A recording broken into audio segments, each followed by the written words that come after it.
Now, let's talk about why you're really here, and that's youth incarceration.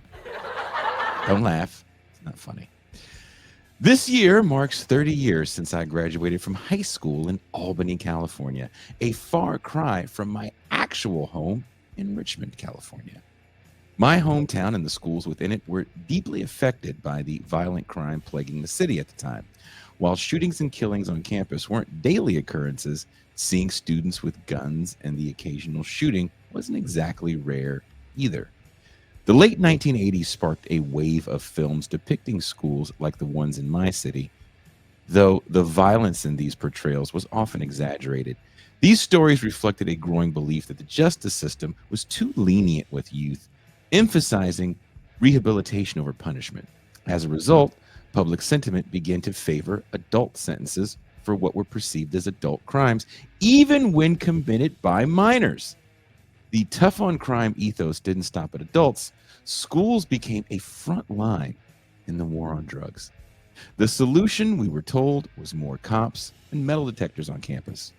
But by the early 2000s, some scholars began to challenge that approach, arguing that it created a pipeline from schools to prisons.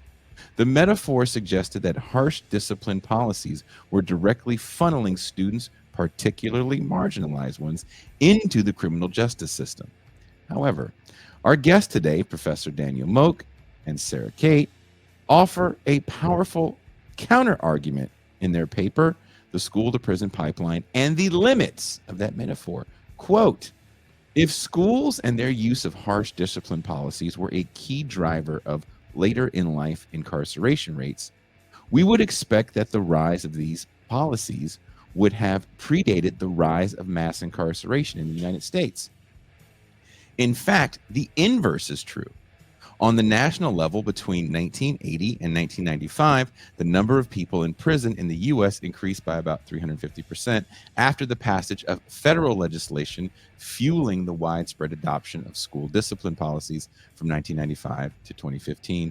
The number of prisoners in the U.S. increased by about 135%. Unquote. Today, we interrogate the usefulness and accuracy of the school to prison pipeline metaphor